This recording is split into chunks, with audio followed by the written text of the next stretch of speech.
The loudest voice. There is a certain place where dumbwaiters boom, doors slam, dishes crash. Every window is a mother's mouth bidding the street, shut up, go skate somewhere else, come home. My voice is the loudest.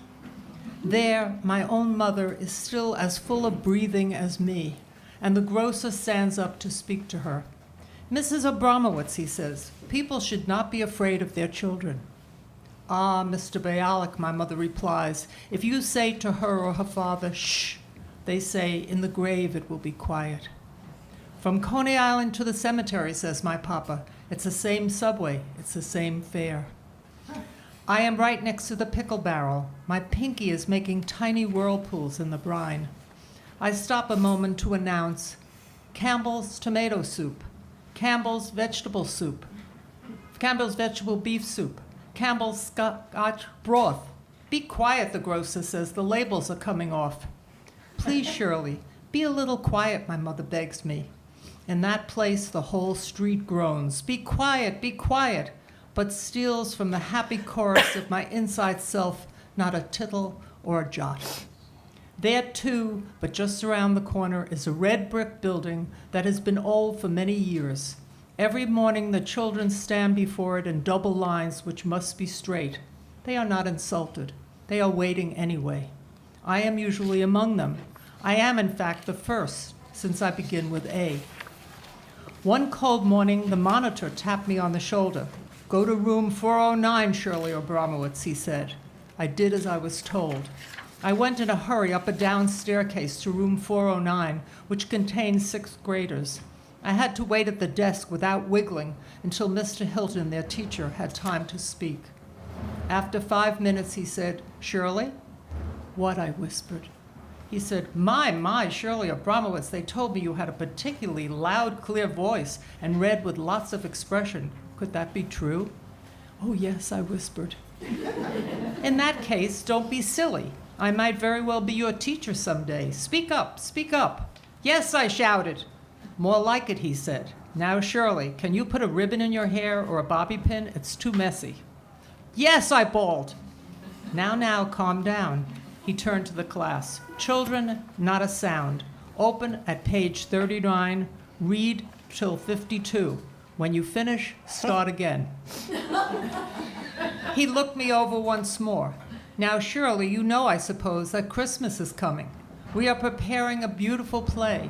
Most of the parts have been given out, but I still need a child with a strong voice, lots of stamina. Do you know what stamina is? You do, smart kid. You know I heard you read The Lord is My Shepherd in assembly yesterday. I was very impressed. Wonderful delivery. Mrs. Jordan, your teacher, speaks highly of you. Now listen to me. Shirley Abramowitz, if you want to take the part and be in the play, repeat after me, I swear to work harder than I ever did before. I looked to heaven and said at once, oh, I swear. I kissed my pinky and looked at God. That is an actor's life, my dear, he explained. Like a soldier's, never tardy or disobedient to his general, the director. Everything, he said, absolutely everything will depend on you. That afternoon, all over the building, children scraped and scrubbed the turkeys and the sheaves of corn off the schoolroom windows. Goodbye, Thanksgiving. The next morning, a monitor brought red paper and green paper from the office. We made new shapes and hung them on the walls and glued them to the doors. The teachers became happier and happier. Their heads were ringing like the bells of childhood.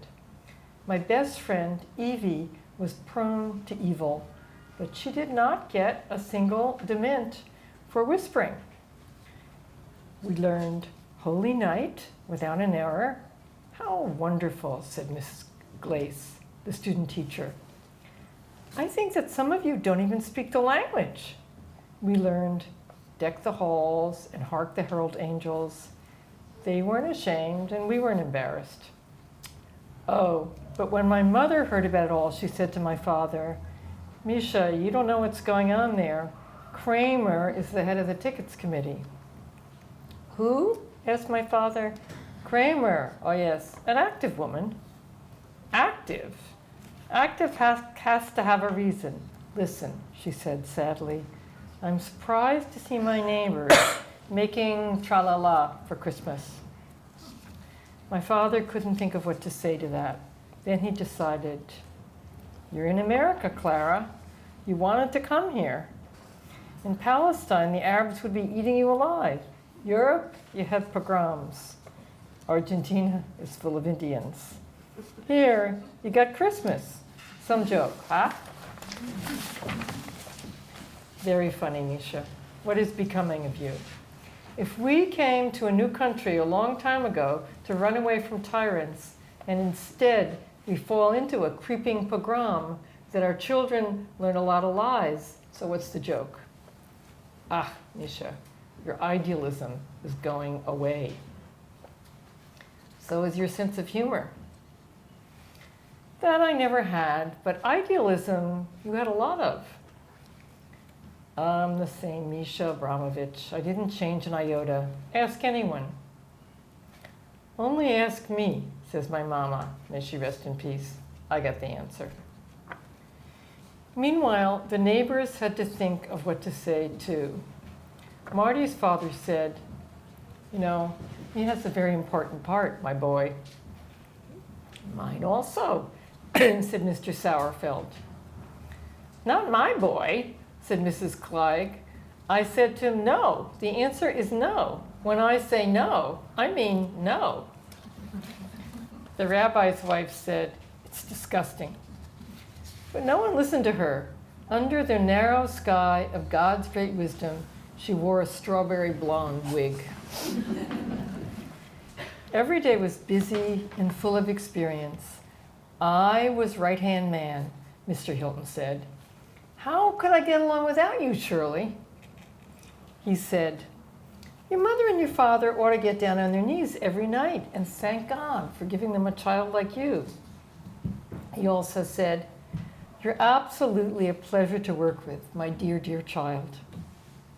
Sometimes he said, for God's sake, what did I do with the script? Shirley, Shirley, find it. Then I answered quietly, here it is, Mr. Hilton. Once in a while, when he was very tired, he would cry out, Shirley, I'm just tired of screaming at those kids. Will you tell Ira Pushkoff not to come in till Lester points to that star the second time? Then I roared, Ira Pushkoff, what's the matter with you? Dope? Mr. Hilton told you 5 times already, don't come in till Lester points to that star the second time. Ach, Clara, my father asked, what does she do there till 6 o'clock? She can't even put plates on the table? Christmas, my mother said coldly. Ho ho, my father said. Christmas, what's the harm? After all, history teaches everyone. We learn from reading This Is a Holiday, from pagan times also, candles, lights, even Hanukkah. So if they think it's a private holiday, they're only ignorant, not patriotic. What belongs to history belongs to all men.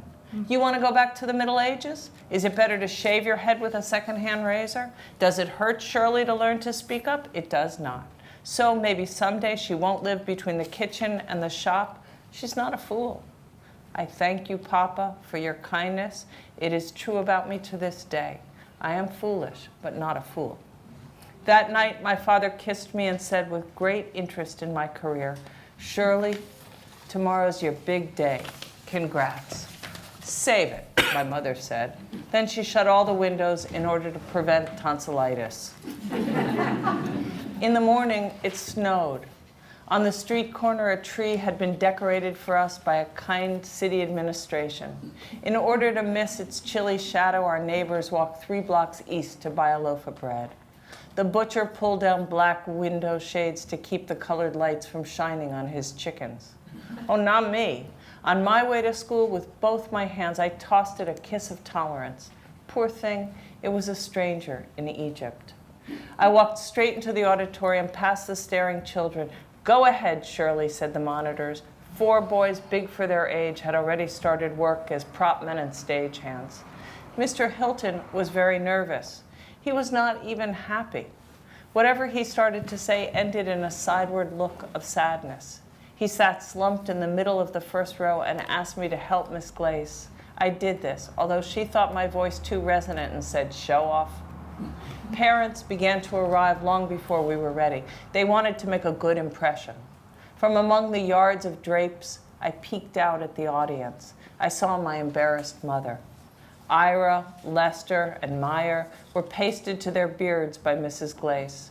She almost forgot to thread the star on its wire, but I reminded her. I coughed a few times to clear my throat. Miss Glace looked around and saw that everyone was in costume and online waiting to play his part. She whispered, "All right, then." Jackie Sourfield, the prettiest boy in the first grade, parted the curtains with his skinny elbows and in a high voice sang out, "Parents, dear, we are here to make a Christmas play in time. It we give in narrative and illustrate with pantomime." He disappeared. My voice burst immediately from the wings to the great shock of Ira, Lester, and Meyer, who were waiting for it but were surprised all the same. I remember the house where I was born." Miss Glace yanked the curtain open, and there it was, the house, an old hayloft where Celia Cornblue lay in the straw with Cindy Lou, her favorite doll. Ira, Lester, and Meyer moved slowly from the wings towards her, sometimes pointing to a moving star and sometimes ahead to Cindy Lou. It was a long story, and it was a sad story. I carefully pronounced all the words about my lonesome childhood while little Eddie Bronstein wandered up and down the stage with his shepherd's stick looking for sheep. I brought up lonesomeness again and not being understood at all except by some women everyone hated. Eddie was too small for that, and Marty Groff took his place wearing his father's prayer shawl. I announced 12 friends, and half the boys in the 4th grade gathered around Marty, who stood on an orange crate while my voice harangued. Sorrowful and loud, I declaimed about love and God and man, but because of the terrible deceit of Abby Stock, we suddenly came to a famous moment. Marty, whose remembering tongue I was, waited at the foot of the cross. He stared desperately at the audience. I groaned, my God, why hast thou forsaken me?" The soldiers who were sheiks grabbed poor Marty to pin him up to die, but he wrenched free, turned to the audience, and spread his arms aloft to show despair, and in the end, I murmured at the top of my voice, "The rest is silence, but as everyone in this room, in this city, in this world, now knows, I shall have life eternal." That night, Mrs. Cornblow visited our kitchen for a glass of tea. "How's the Virgin?" asked my father with a look of concern. "For a man with a daughter, you got a fresh mouth, Abramovich." "Here," my father said kindly, "have some lemon. It'll sweeten your disposition." They debated a little in Yiddish, then fell in a puddle of Russian and Polish. What I understood next was my father, who said, "Still in all, it certainly was a beautiful affair. You have to admit, introducing us to the beliefs of a different culture." "Well, yes," said Mrs. Cornblow. "The only thing, you know, Charlie Turner, the cute boy in Celia's class, a couple of the others, they got small parts or no part at all. In very bad taste, it seemed to me. After all, it's their religion." "Ach," said my mother, "what could Mr. Hilton do? They got very small voices after all. Why should they holler? The English language they know from the beginning by heart. They're blonde like angels. You think it's so important they should get in the play? Christmas, the whole piece of goods, they own it." I listened and listened until I couldn't listen anymore, too sleepy. I climbed out of bed and kneeled. I made a little church of my hands and said, "Hear, O Israel." Then I called out in Yiddish, "Please, good night, good night." "Shh," my father said, "shh, yourself," and slammed the door. I was happy. I fell asleep at once. I prayed for everybody, my talking family, cousins far away, passers-by, and all the lonesome Christians. I expected to be heard. My voice was certainly the loudest.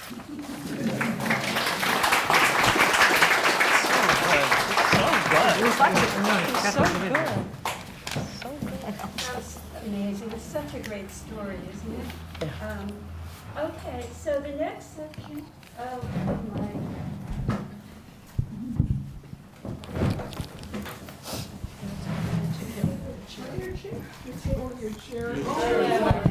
I know. I know. This is how the event producer here is trying to kill me off. So let's begin now with a few Grace Paley moments, if that's okay with the panel. And I don't know, who would like to begin? Victoria? Okay.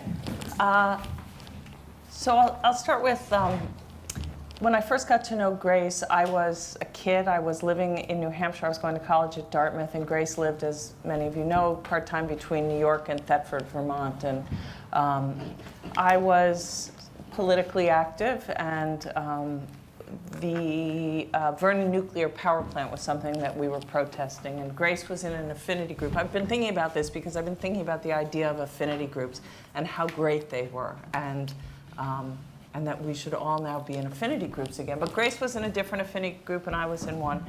And we went down to Vernon to demonstrate, and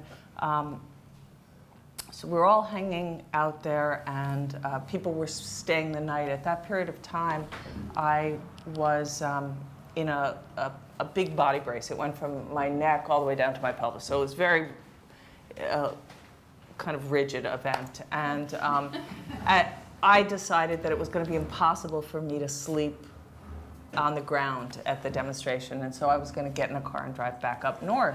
And as I'm leaving, Grace says, "Oh, honey, where are you going?" I said, "I have to go north. I can't really sleep on the ground." She's like, I said, "I feel terrible." And she said, "You feel terrible? We are so safe here, all of us. And you have to go out in the dark all by yourself." And I thought, you know, at the time I remember laughing, right? And then that was Grace, you know, to me. One of the things that was so important for me in my life as having Grace in it was that she was a poet. She started as a poet and then became a short story writer, and I started as a poet. And so pretty much everything I wanted to do, when I knew Grace had done it, it was like permission for me. Like, oh, Grace is a mother, I can become a mother. Grace is a short story writer, I can do that too. Grace taught at Sarah Lawrence, I now teach at Sarah Lawrence. So I've just sort of tried to go in the path. But my one other sort of embarrassing anecdote, and then we can move on, is that I would visit Grace and Bob at their house up in Thetford.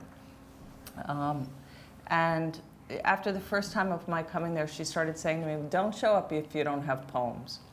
So I showed up one time, and I was no longer a student. I was living down in Western Mass, working and trying to write poems. And I'd driven up to visit, and we'd all gone for a swim.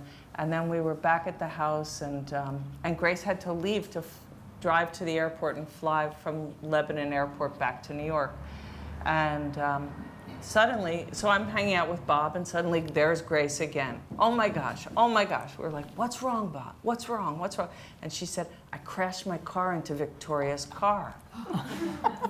So my car was my very first car. It was brand new. I felt so bourgeois for feeling so bad. I was like, my hero has just crashed my car. And Bob's saying, "Don't worry about it, don't worry about it. It's just dents, it doesn't matter." And I'm thinking, oh no, it's my brand new perfect car. And Grace was so flustered, and then she looked up and she said, "Are you joking, Bob? That's what insurance is for." I thought, oh, right. She's also a grown-up in the room, you know?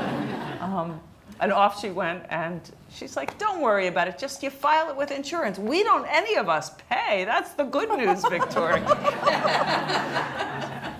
Stop there for that. That's great. Someone else? I would love to be next.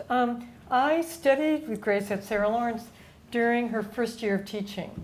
I don't think she may have taught a little bit elsewhere, but she was really new to it. And it was a class that they only had that one time, which was called Senior Seminar, and they had senior writing students in both prose and poetry, and they had all of the writing teachers in the same room working with us. There were only like 5 writing teachers at the time. And I had signed up to have conferences with Grace. You met individually with one of them. But I wanted to be a poet. I didn't want to be a fiction writer. I was writing imitations of Yeats and of John Ashbery, which probably was an early sign of, I shouldn't go in that direction. But Grace had the idea, this was very Grace, that everybody who came in writing fiction should write at least one poem, and if you thought you were a poet, you should try fiction. So I did a couple of voice pieces for her, people I had grown up with, and then I wrote a long story that turned out okay, It was about a character who obsesses and daydreams all the time. I don't know where I got that idea from. But it was later, a few years later, it was actually published in a feminist literary magazine. It was a coherent story, whatever else you could say about it. And she told me that, she told everyone that fiction was about character. I can still sort of hear her saying that in her particular voice and accent.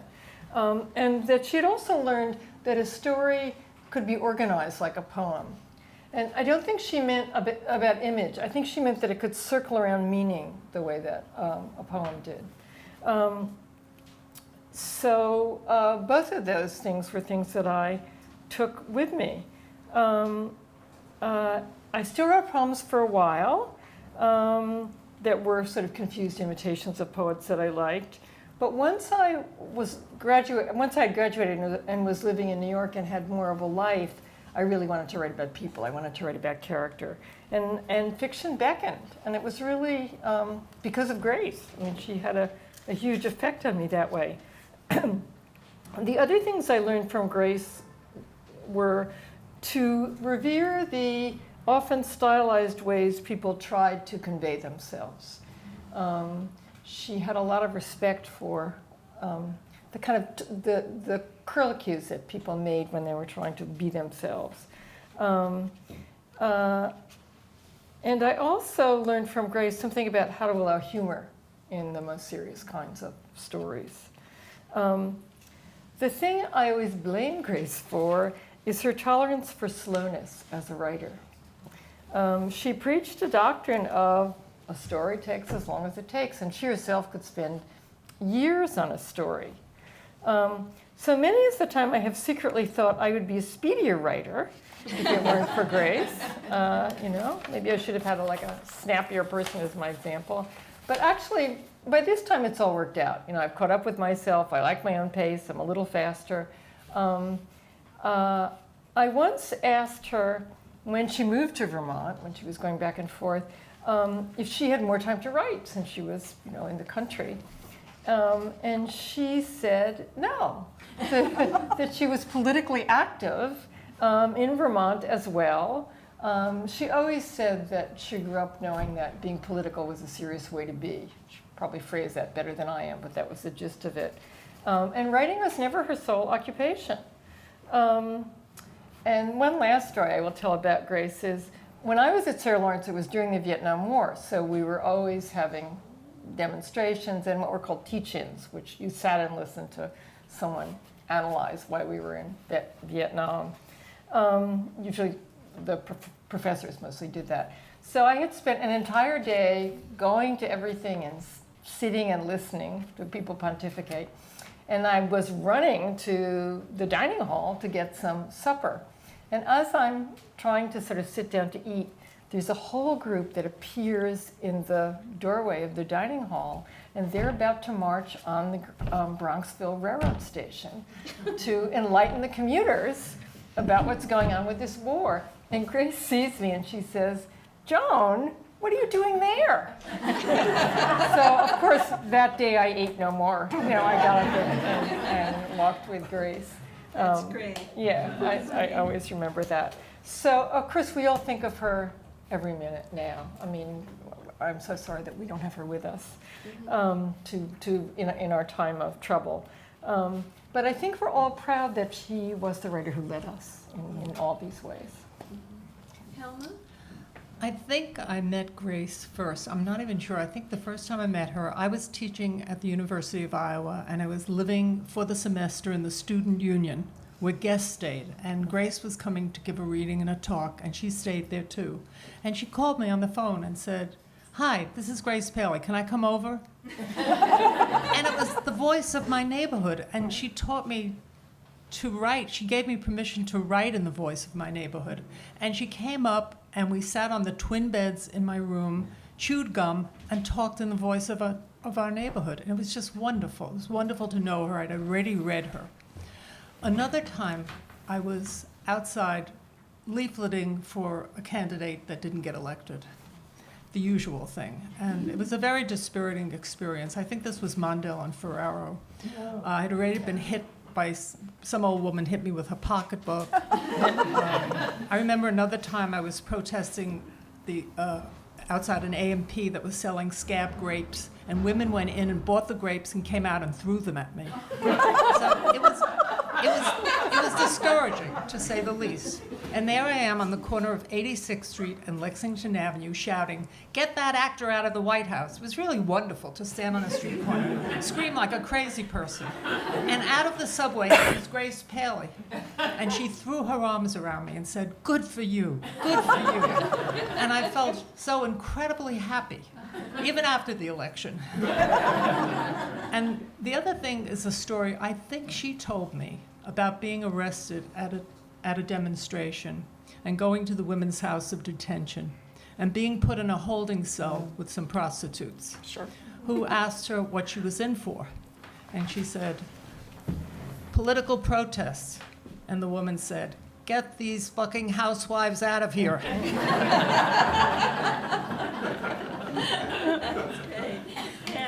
So Grace was my teacher at Sarah Lawrence, and I was a transfer student, and I was already old and writing, and I knew I wanted to take class with her, and I got there, and everyone said, "Oh, you'll never get in because Grace has been away for a year.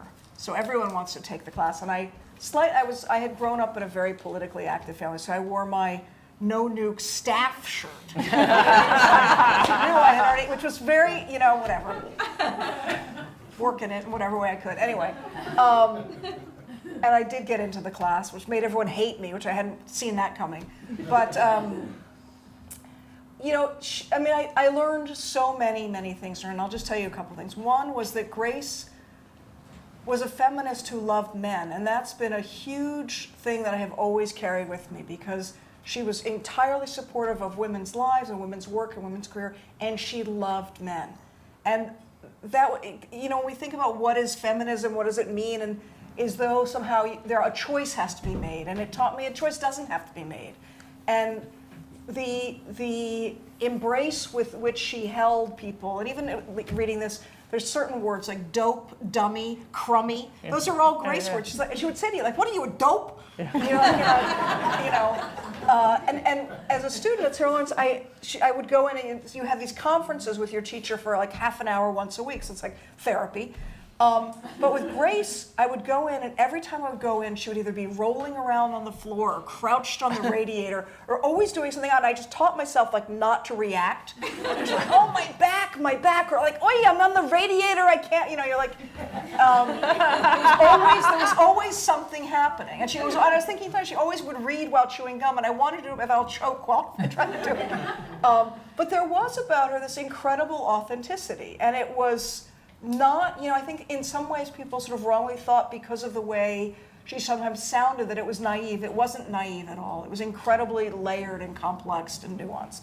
So there's that piece of it. And then I'll just say two other things. One was that she talked a lot about, which and one of my students is here tonight, about writing the truth according to the character, which was huge. It wasn't about what you thought about something. It was about what is true for that character, what is their point of view and their perspective. And it's not all about you as the writer, which is a huge thing.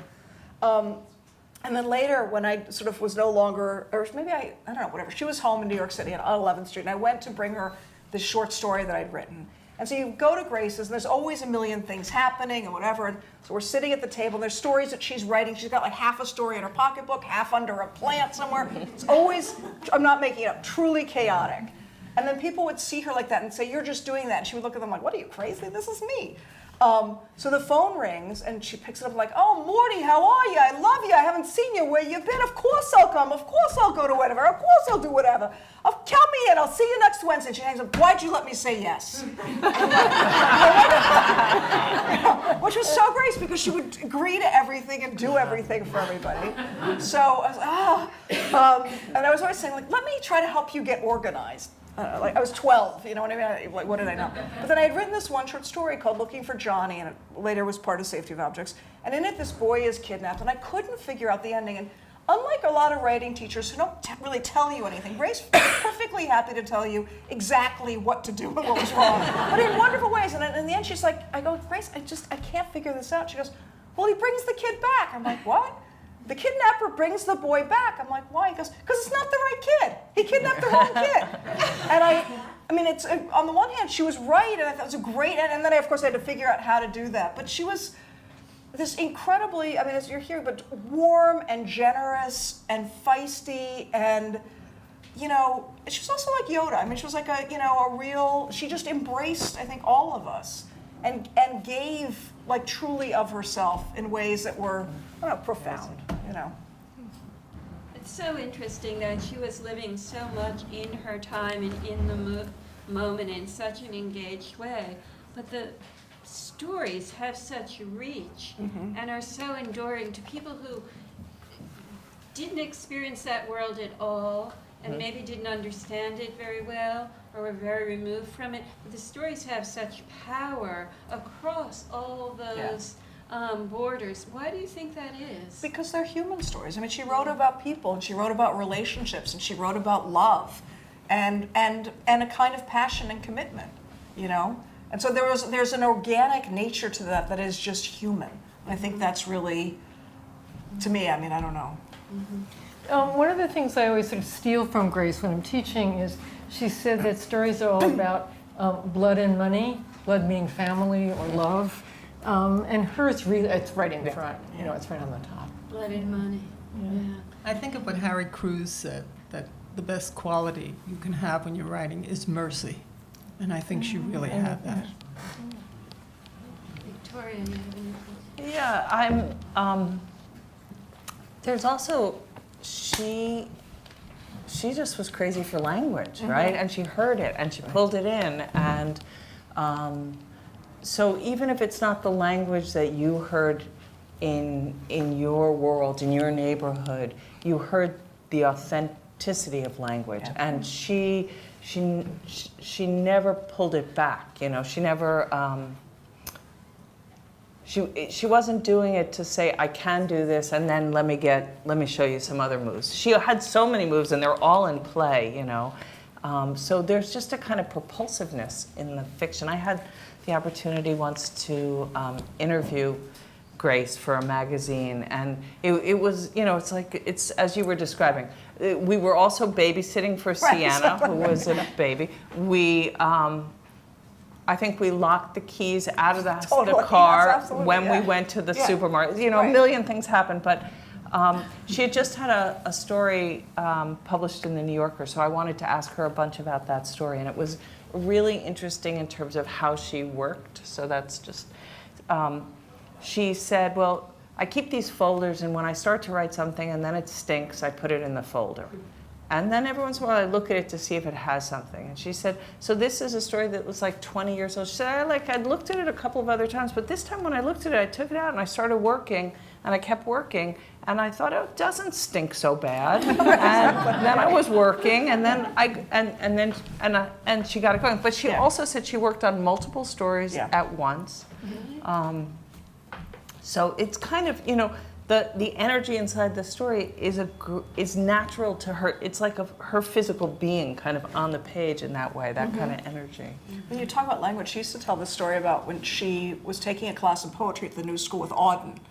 And Auden said to her, she wrote some poem, and she said, you know, in the morning I put on my trousers. And Auden said, why are you using the word trousers? And she said, well, because it's the word you use. And he goes, well, what word would you use? And she goes, well, pants. You know?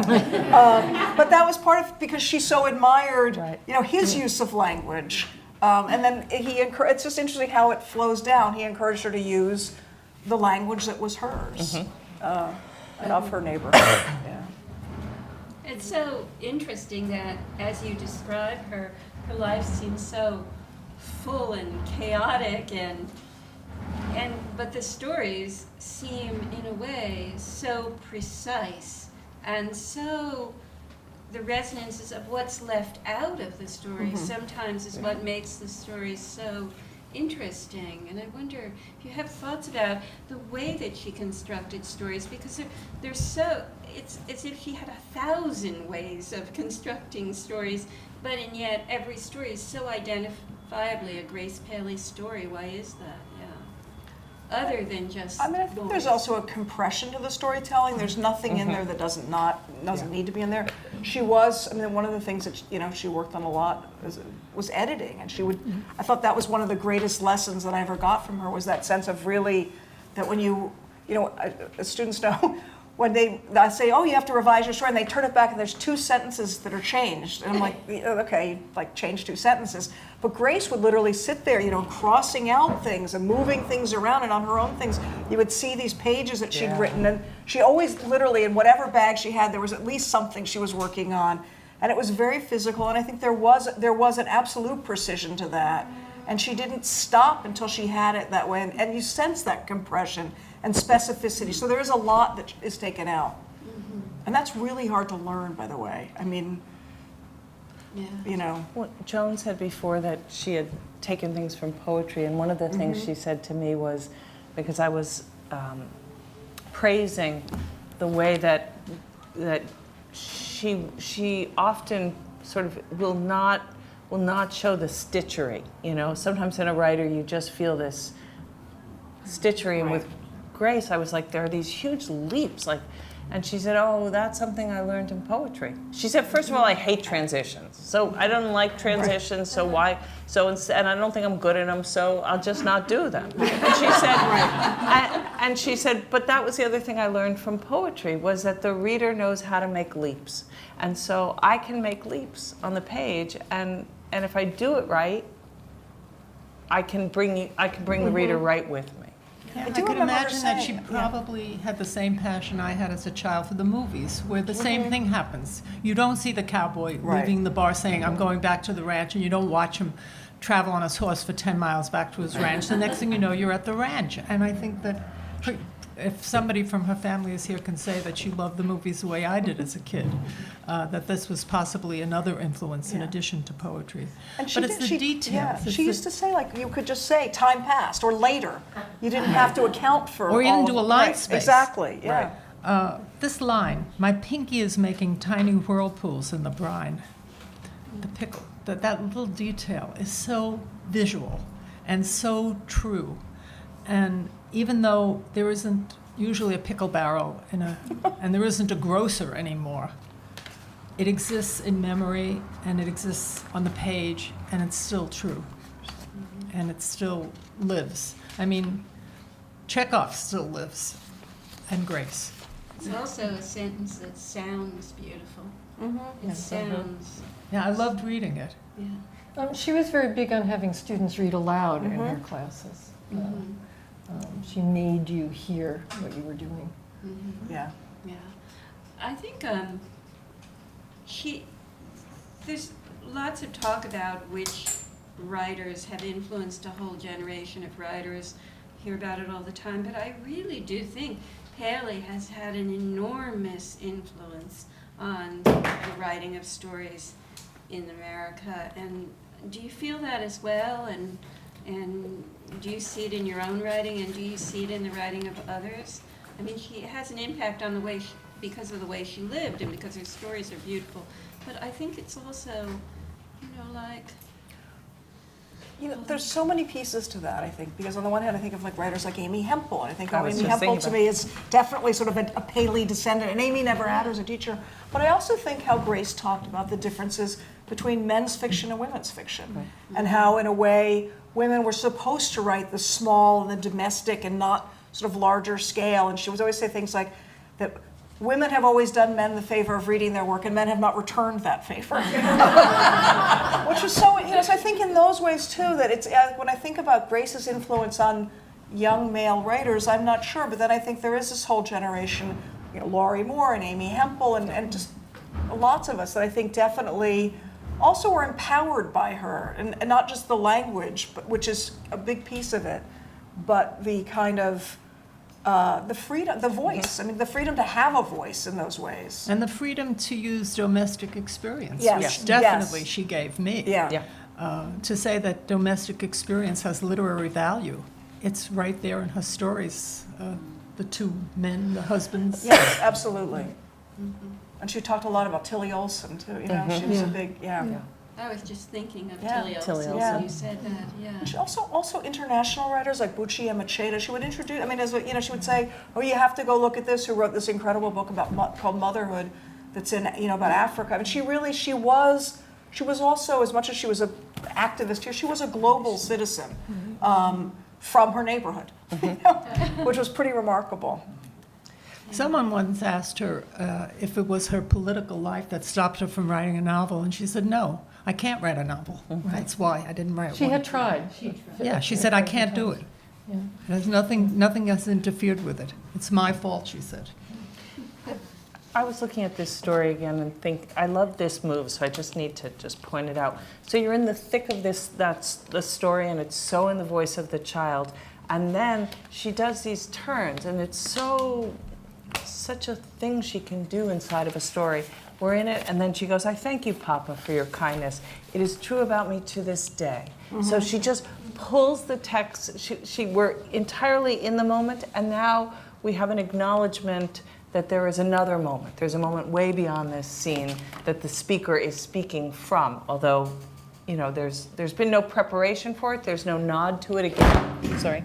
She just does it, and it's happened, and she doesn't take a curtsy. She just keeps moving. And it's so It's funny, when you read that, I was impressive. thinking too of how much she loved her father, because her father was a doctor, and she just worshipped him. Yeah. And even in that line, there's that weird thing that it's not an autobiographical story, but I took that line and that moving out as an autobiographical sort of nod.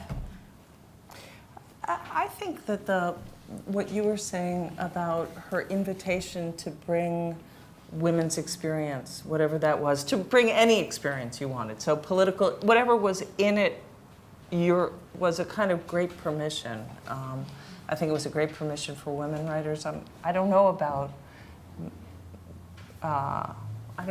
men, although I know many men who have loved Absolutely, her work. right. I think it was a love for the ordinary, or experiencing the ordinary as extraordinary. Yeah. Extraordinary enough to write about. Even this one line, and the risk of sentimentality, taking that risk rather than writing a cold story that keeps the reader at a distance, to say, there, my own mother is still as full of breathing as me. I lost my breath at the moment I first read that. It's just wonderful. It's so sad. It's so heartbreaking. And yet she's allowing sentiment in without sentimentality. And there's a very big difference. I want to go back to that question someone asked, Paley. Has your political activism kept you from writing? Because in recent months, I see lots of exchange with writers I know about their inability to write or their inability to get back to work. And That's depression. Yeah. Activism. Their need to be writing letters and emailing and doing things. And I wonder if you all could talk a little bit about that, about what kind of example Paley sets for us, and also what the real challenge of working and getting your work done and being in a moment where political activism is really called for. I have sort of two pieces on that for Grace. So I remember interviewing Grace also once for something, and asking her, does a writer have more of a social or political responsibility because of being a writer and playing that role? And she said, absolutely not. That a writer had the same responsibility as a plumber, which was to just do the best job they could. And I think she really felt that way. So I think that it was not, she didn't privilege one over the other. They existed side by side.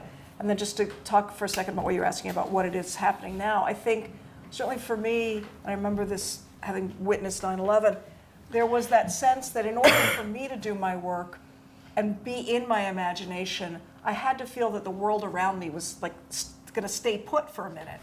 And there was literally that sense, of bearing witness to the World Trade Center falling and all that I felt that suddenly what was happening in my waking life was far beyond what I could imagine and what I could conceptualize, and I didn't feel able to leave that, which is like, I equate it now with how I watch TV, like I'm rubbernecking the news. I'm like, what? And it's very hard to keep driving forward while you're just going, what? So I think that there is something about that we feel, that certainly for me, I feel like I can't even write fast enough to write in the moment that we're in, because suddenly that moment is accelerating very rapidly and strangely. So, Victoria, what do you think? I've been like all of us, I think we're all thinking about it a lot. It's hard to calm the mind enough to lose yourself in that other place that you want to go to. If it's like, if I don't hover over this, some really false sense of control, right? Like I'm gonna save it. But it's part of why I've been also thinking about the whole affinity group thing, because I keep thinking that I've come back in my mind to this night that I left my affinity group because I had to do something different. And it does make me think that if I know that I'm part of a larger movement of people who are working, that different people can take breaks when they need to. If somebody has to go take care of a father, and they, all sorts of people called me up apologizing that they weren't at the march. I had to go take care of my dying father. Okay, well, you couldn't be at the march, but that desire to be in two places at once, and that, and I almost went, well, my being there was for you being there. That's a piece of it, and I remember once at another political demonstration, maybe the Women's Pentagon, I don't remember which, some march, also despairing and saying, this is the worst possible moment of all time to Grace. And she said, I was like 12 also. She looked at me and she said, it's been a lot worse before. It's going to be a lot worse again. She was right about that. Right? It's been a lot worse. It's pretty bad now. It's going to be a lot worse again. But it's also a lot better now than it was then. And she just looked at me and she said, it takes a long time to make a good world. Mm-hmm. She was not a cynical person at all. She was an incredibly optimistic person. I mean, that was the other thing, is she could look at something just so awful and then find something in it like, well, but he's got, his mother still loves him. I mean, she would always say something like, but she was very generous in that way, which is also what you're talking about, that she could find something positive in the midst of, Even in this story, you get the different points of view. You really do. Yep. Mr. Hilton is so interesting. The teacher is so interesting. He's almost like the middleman of this story between the Christians and the Jews. Right. I think the confusion for writers now is, a friend asked me if I wanted to contribute to a literary magazine that was, political stories for the moment, very short pieces. And I said, I don't do that. I didn't say it righteously, it's just not the kind of writing I do. And I think for all of us, it's how we want our work to be towards, a morality much needed at the moment. How directly is that going to happen, within? So each writer sort of has to find her or his own way of doing that. And I think that's the struggle now. You don't want to be oblivious, but you don't want to write clunky stuff that's inappropriate for you also. Right. But Paley never seemed to do that. She always seemed to be a political and social activist, but the stories are the stories. I mean, obviously, there's a conversation between the two, but the stories are the stories. They're not polemical. Right, not at all. No. Yeah. That's one of the reasons they've lasted, obviously. Yeah. One of the reasons they're good. One of the reasons they're good. I wonder do you mind if we open it up a little bit to questions from the audience? We have time, I think, for a few questions. Yeah. So would anyone like to begin? It's hard to go first, I know, but you can do it. Yeah, go ahead. But it's not really a question. I was a good friend of Grace's, so I would just contribute more. Chime in. That's And terrific. first by saying that I'm a writer. Alex Schulman is my name, and she was the reason that I began to write. And why? She wrote about, this was at a time in the early 60s when there was no feminist movement whatsoever. The whole literary world was in a stranglehold of men. The best thing that any critic could say about a woman's work was she writes like a man. I mean, it's very difficult for people who weren't alive then to even believe how horrible it was. And there was Grace, and Tilly Olsen, there was Grace writing about taking your kids to the park. There were reviews in the Times Book Review. I used to have a little collection that said, another book about baby carriages. I mean, it was so contemptuous of women's experience and women daring to write. And there was Grace defying it all. And we were neighbors, and I was taking my kids to the same park, Washington Square, and I thought, she can write about taking your kids to Washington Square Park, so can I. So I think there were many of us, not of the young generation, but of just a few years younger than she was, her contemporaries almost, who were also very much liberated to be writing by the existence of Grace. Yeah. Another thing I want to say is that we were political comrades, and she was a few years older than I, maybe 10, I don't know. And I wrote a novel, and she liked it, and she brought me along. She got me into Penn.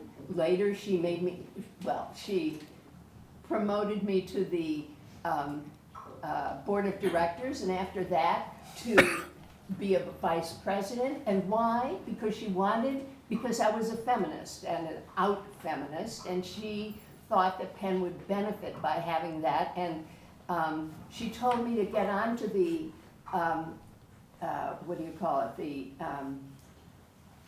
committee that chooses new members. And she said, because there you can really do some really good work and get a lot of women into the organization. So of course I did that.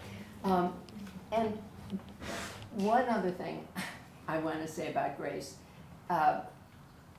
we would walk uptown together. We lived only blocks from each other. We would walk uptown from all those board meetings at Penn. And walking up 6th Avenue would take a very, very long time, because she would stop and talk to every single person on the street. All the street people, the people with their cups out for money, every grocer, every person. She was the doyenne of the neighborhood, really. But Alex, what's so wonderful is I'm a Penn person, Victoria's a Penn person, Hilma's a Penn person, right. And literally, I remember when Grace was the vice president of Penn, and I remember also, it's been one of those, there have been very few, there's only been, I think, 2 women presidents ever in Penn's history. They always get to be the vice president, and then that's it. But also, I was a vice president. Right, absolutely, right, exactly. And that was after the big fight with Norman Mailer, and that was when Penn had the women's committee, and then probably, I don't know, 10 years ago, everyone kept going, why do we have a women's committee? What does it do? Because no one could remember anymore. Well, that ended.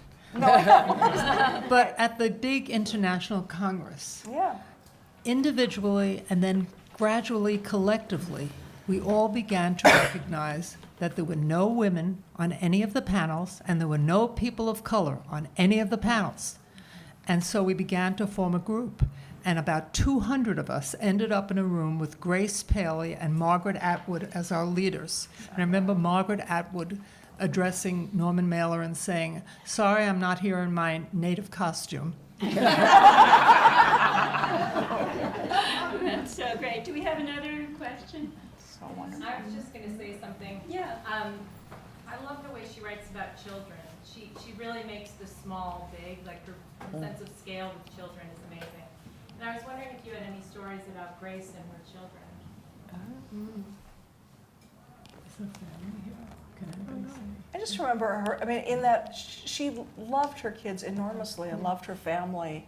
And she was somebody who would just, lived everything in full embrace. And I don't know her children or any of them here, but I do have the sense that, on the one hand, I think it would be hard to be her kid because she was so generous with everybody. You could be like, Mom, hey, what about me? You know what I mean? She was always just giving to everyone. Yeah. Yeah, I'm her niece, and I Yeah. know that Danny and Nora loved her, but they found that she was so surrounded by Yes, so many exactly, other yes. people. It could be and annoying. It was quite difficult. Yeah. Right, exactly. Thank you for sharing that. Yeah. Question, another question? Yeah, Linda. Just having read the story and then hearing you talk about her, it's just so interesting that it's such a reflection of one another. I think that partly the rhythm that when you mentioned the child, it's so, she lets each character speak for it's his or herself, but you don't know quite, but they're not predictable. You're not quite sure when the little girl says, asks her, you have such a loud voice, and she talks in a little voice. The way you wrote that so beautifully. She's so beautifully I don't know perverse. what she's gonna say next. Right. And then when the teacher asks her to tell the boy what to do, and she speaks in kid speak, doesn't she? And of course he's going to understand. But there's each character so much themselves in the voice, and it's so. And there's a niceness that comes out about it. This girl has obviously been chosen because she's done something well, but the parents don't praise her to death. Right. And I'm sure Grace didn't do that with her children. So it's just interesting the way you talk about her and the way these characters are, that it sort of reflects a very sane, healthy world in a way. Yeah. It's so interesting that in that story in particular, the sense of surprise and multiple surprises comes not from plot twist, but out of character. How the character Completely. surprises you. Exactly. Yeah. And I think they last because she talks about how we live in families, in communities, and as the world changes, that doesn't really change. We still live in our little subgroups in a certain way. We still relate to each other in a certain way. And there's so much sympathy, so much empathy for everyone around her in her stories without ever being mushy, being very straightforward, but clear about the relationships we have with one another. And I think this is what makes them last, the stories last. Hilma, it's amazing that you said that she talks about how we live, because I always have described her as the teacher who that the best teachers don't just teach you like how to write. She taught me about life. She taught me how to be a person, which is the harder thing to teach somebody. And reading her fiction Yeah. teaches you how to live in a way. Right, well, that's the, I think we'll end on that note.